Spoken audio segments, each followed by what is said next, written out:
Professora Gabriela, para começar, poderia contar um pouco sobre sua trajetória até chegar ao Projeto Brabo? Eu já estava na Magnífica Mundi, né, nos projetos de extensão. Eu entrei na Magnífica na famosa transmissão, que era transmissão 2007.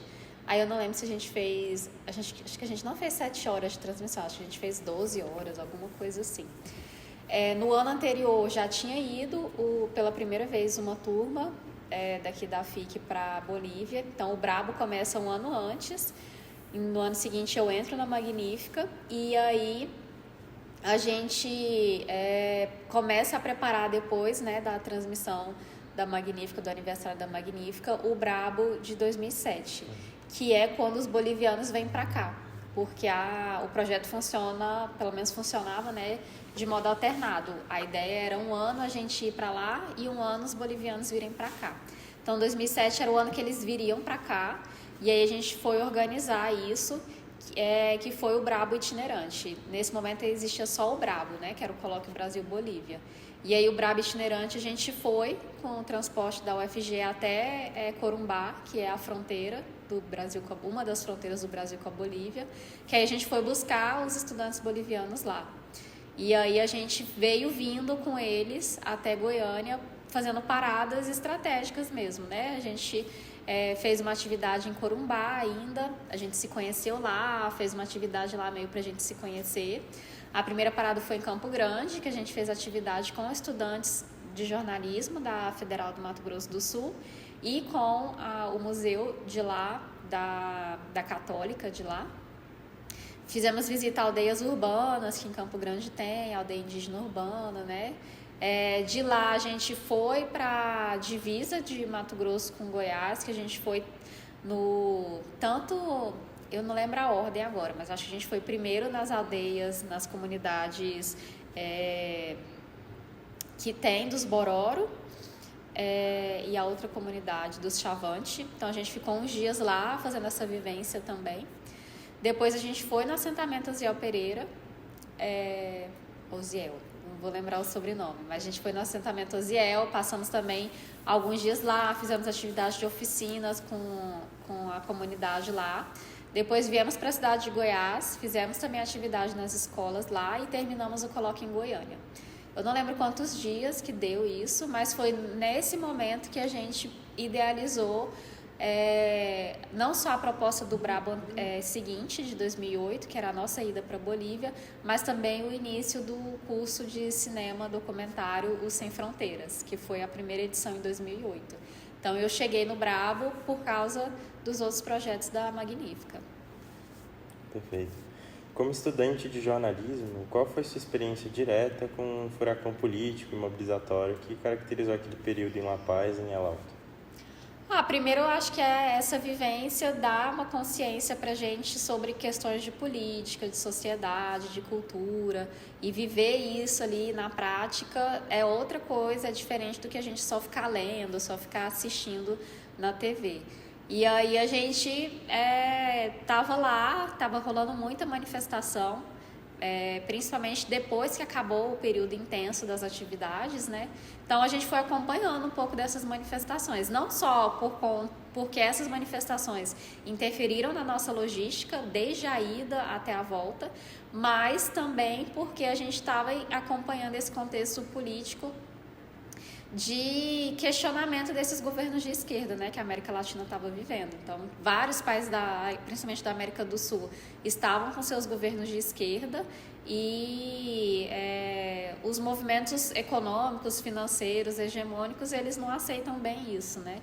Mas também estava rolando manifestações de reivindicação mesmo de direitos. A gente pegou uma manifestação em La Paz, de pessoas idosas reivindicando mudanças para garantia de direitos na Constituição. Então estava rolando muita coisa ao mesmo tempo, e acompanhar essas manifestações de perto, gravar, fazer entrevista, então isso dá uma outra dimensão para a gente sobre um contexto em um outro país, o que está muito relacionado com jornalismo internacional, né? Tudo que a gente precisa saber para cobrir coisas que acontecem em outro país, outra língua, outra cultura.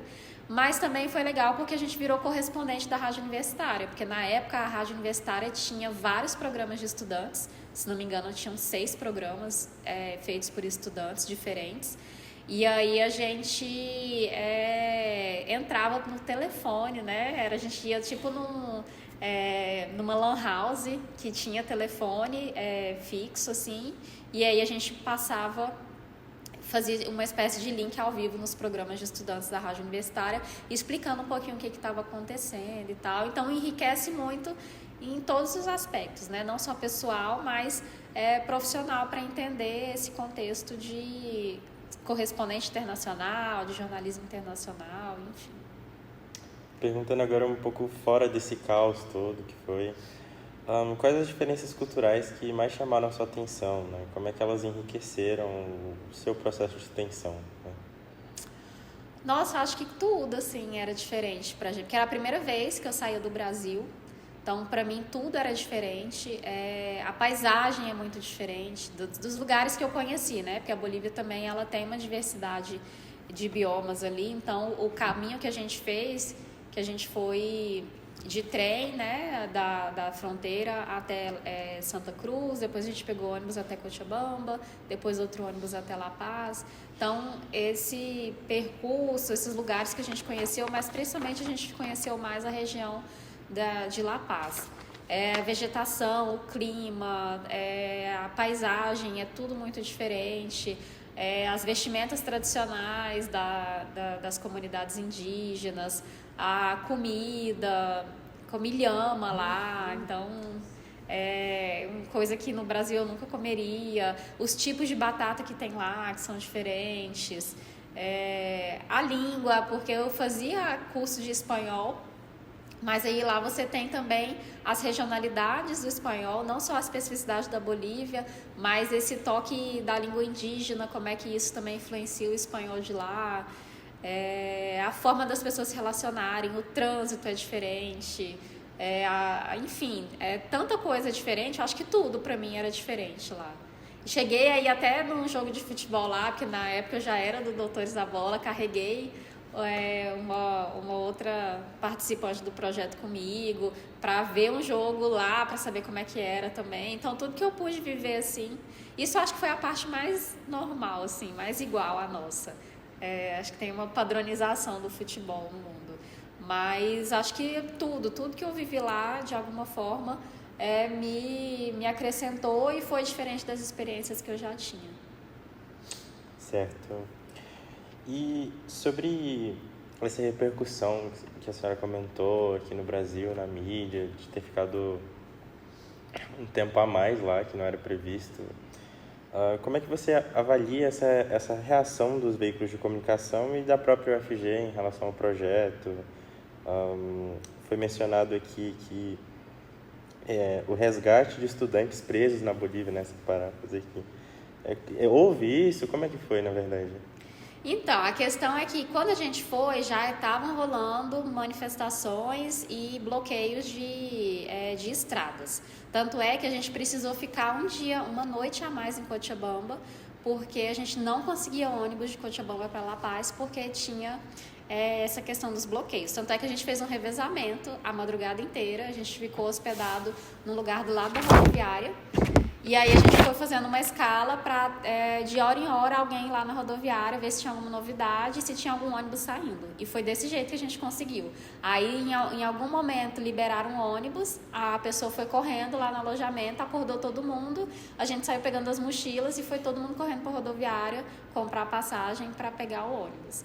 E aí, nesse período, a gente ficou um mês lá fazendo as atividades do curso, então meio que a gente se desligou de tudo isso, porque a gente ficou 2 semanas em uma comunidadezinha indígena, muito perto da cordilheira, a gente não tinha televisão, tinha só a rádio, né, do carro, mas a gente não ficava acompanhando.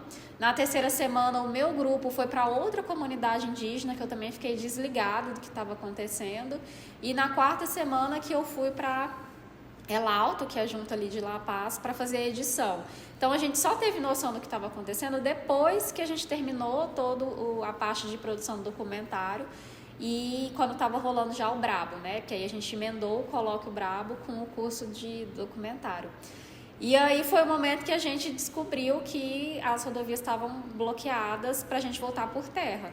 E aí a gente todo dia se reunia com o professor Ivan para ele atualizar a gente da situação e para a gente decidir se vou começar a voltar ou se esperava.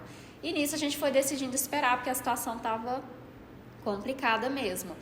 Ao mesmo tempo, foi o único momento que a gente teve para conhecer mais La Paz, porque eu, pelo menos, tinha ficado pouquíssimo em La Paz, porque minha produção de documentário tinha sido em outra cidade e tal, e conhecer outros lugares ali perto. Então, foi um momento também que a gente aproveitou para passear mesmo, que também é importante, né? A gente conhecer esse outro lado que não seja só a trabalho da cidade. E aí foi mais nesse sentido, porque aí começou a ter essa repercussão, porque, claro, esse período foi se estendendo. Eu não lembro quanto tempo que a gente esperou, porque hoje em dia parece que foi muito, mas eu acho que, na verdade, a gente ficou uma semana a mais do previsto, né?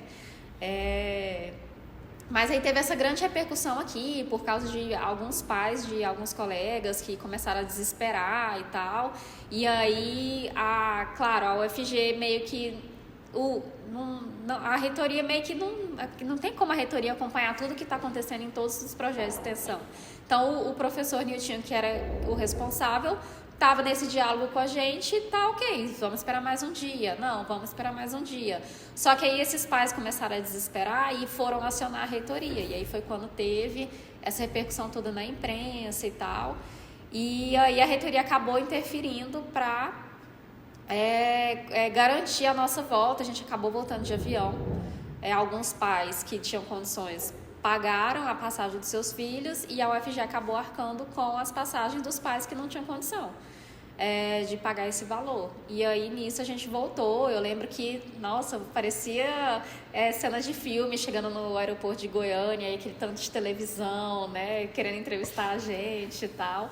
Mas, no final, foi isso, assim, a gente aproveitou, na verdade, esses dias a mais para passear, para conhecer, para ficar mais tempo também com os nossos colegas da escola de cinema de lá. E, ao mesmo tempo, a gente estava nesse processo de reunir todo dia para ver a situação, fazer link ao vivo para a rádio universitária. Então, foi mais ou menos isso. A senhora acha que esse processo afetou a maneira como a senhora enxerga a comunicação e a educação, a educomunicação? Acho que afeta porque a gente amplia um pouco mais, essas experiências ampliam um pouco mais a nossa visão de mundo, né? Que, querendo ou não, apesar de a gente estava num clima meio tenso, né, por conta dessa incerteza, mas todo mundo ficou tranquilo na medida do possível. Então, eu acho que todo mundo tirou um aprendizado positivo da experiência para pensar, enfim, como que isso interfere na nossa profissão enquanto jornalista, mas pensar mesmo a importância da extensão, porque eu não teria vivido nada disso se não fosse a extensão. É meio inviável fazer esse tipo de coisa dentro de uma disciplina, por exemplo. Pesquisa é sempre muito individualista, né? Então, a extensão ela traz uma perspectiva mais coletiva e ela abre mais possibilidades de coisas que a gente pode fazer. Então, a gente acabou fazendo coisas do jornalismo que a gente não teria numa disciplina de jornalismo internacional, por exemplo, porque a universidade não tem estrutura para mandar a gente para outro país para a gente poder ter uma experiência prática de jornalismo internacional. Mas a extensão tem, porque a gente tem outras formas ela tem outra dinâmica, tem outras formas de receber apoio, né? Ela é um pouco mais livre, digamos assim. Então, ela proporciona para a gente esses aprendizados.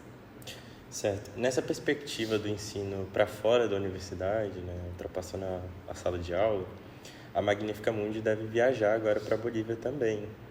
E como é que a senhora avalia essa viagem?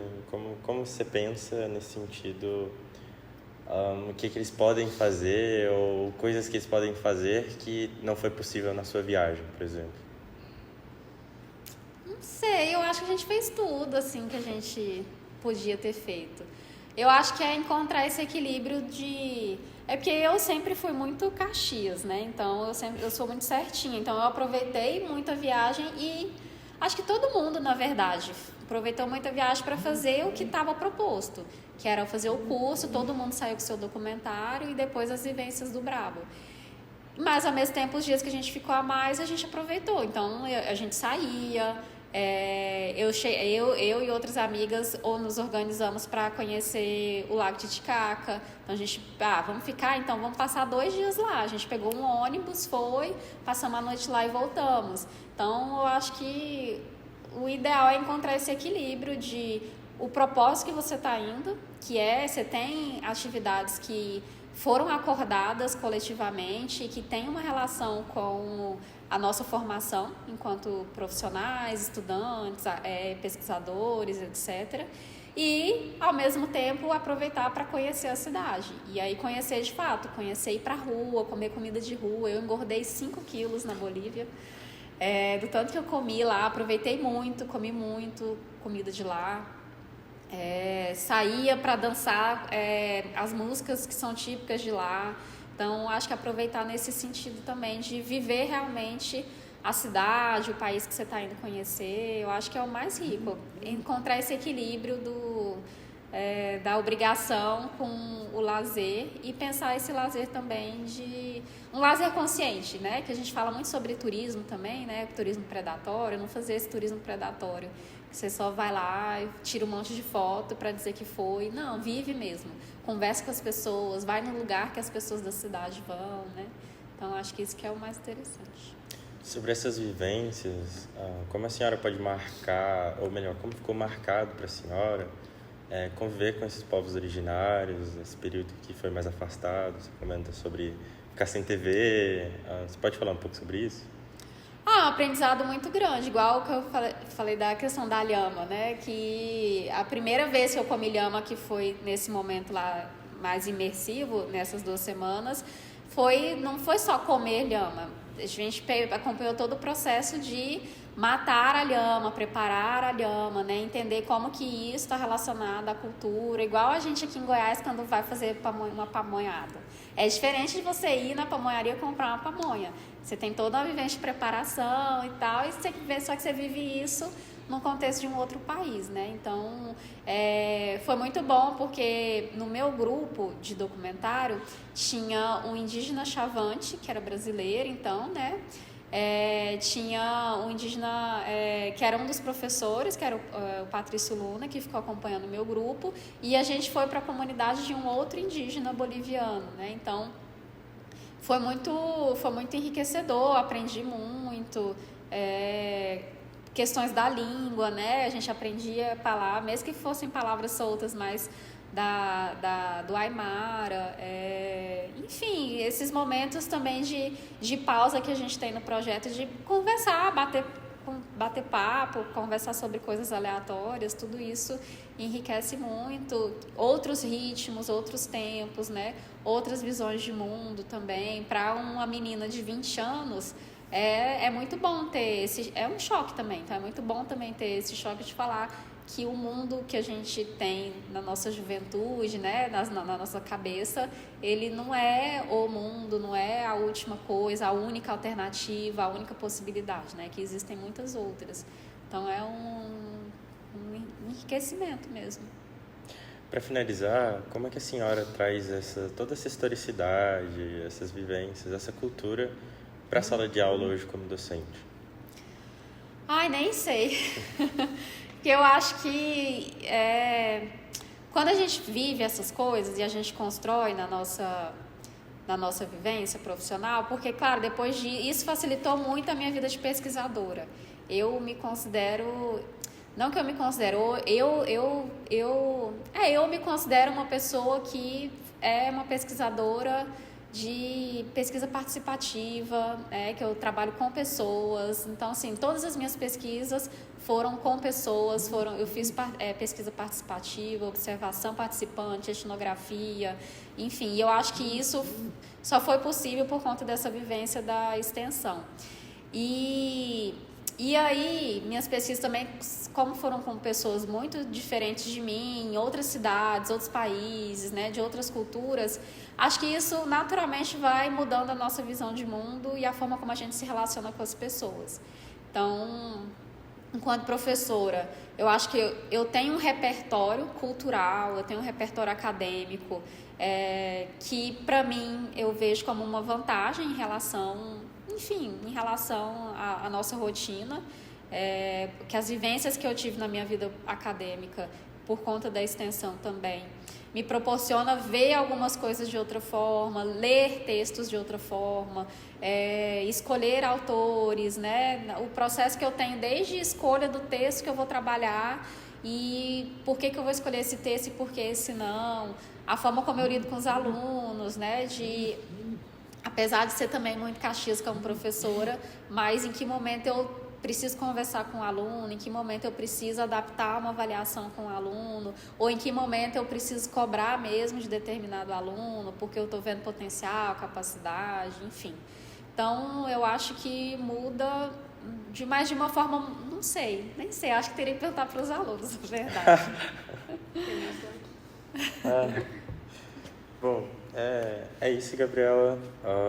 Se tiver algo que você queira agregar ou que acha importante mencionar, é esse momento. Se não tiver, não tem problema. Não, só para dizer, vivam a extensão. A extensão, ela tem outro ritmo, outra estrutura, ela dá outras possibilidades, muito diferente da sala de aula e diferente também da pesquisa, na iniciação científica. Então, acho que é importante os alunos, quem tiver a oportunidade de vivenciar a extensão, porque ela faz muita diferença na nossa formação.